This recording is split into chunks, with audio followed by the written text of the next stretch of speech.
As the sun rises over Angola's capital, Luanda, many young people are already up to honor the spirits of old. They use an ancient art form called capoeira. It was first practiced over 450 years ago. Capoeira was invented by African slaves taken to Brazil to work in plantations. Today, more Africans are taking it up, and Angola is laying claim to it. In Angola, we feel that capoeira belongs to us in some way. It's got its roots in Africa and in Angola in particular.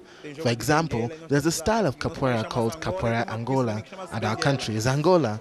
And there's another type called Capoeira Bengala, and there is a province here called Bengala. So it belongs to us. We really believe that capoeira was sleeping inside us, and people were waiting for it to be woken up. Not only the martial arts part, but also the dance part. In Angola, we like to dance, to play around. We like to joke, and capoeira has all of that. African slaves used capoeira's dance movements as a way to fool their masters that this was a harmless, playful traditional dance. But in essence, the slaves used the acrobatic nature of the dance to keep fit, fight for their freedom, and eventually escape from their masters.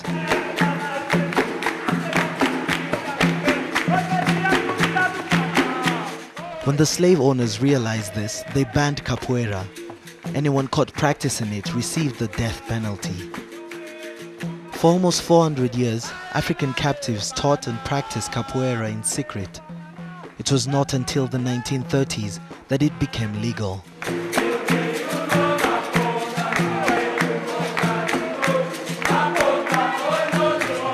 Capoeira aqui em Angola cresceu muito. Engraçado que eu vivo fora aqui da Angola, estava fora há 6 anos.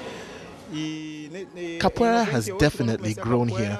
When I began doing capoeira in 1998, there were only about 50 of us training. I had to leave Angola for 6 years, and when I came back last year, it was incredible how much it had grown. Now, there are capoeira rodas all over the place. You have classes in school and academies. It's beginning to look more and more like Brazil, where they teach it everywhere.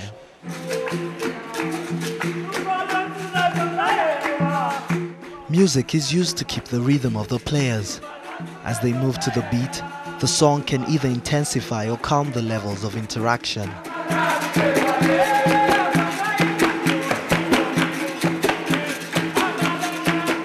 É uma coisa que se identifica muito com o povo angolano, porque é uma coisa que estava adormecida em nós.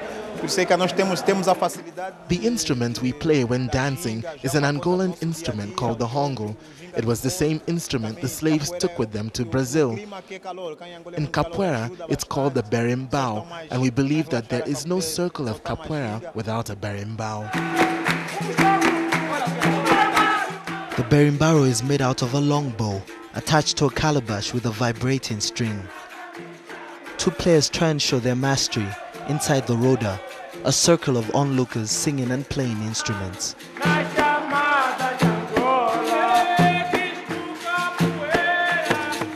With different variations of cartwheels, round-offs, spin kicks and ducks, capoeira demands a lot of discipline and is sure to break a sweat.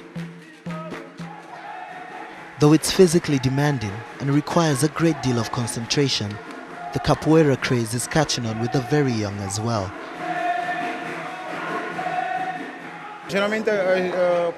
Children start capoeira at 3 or 4 years old, but lessons for children are different from that of adults. For children, it's more of jokes and playing, but the dance and songs they move to are very natural, so they learn even though it's a form of playing for them.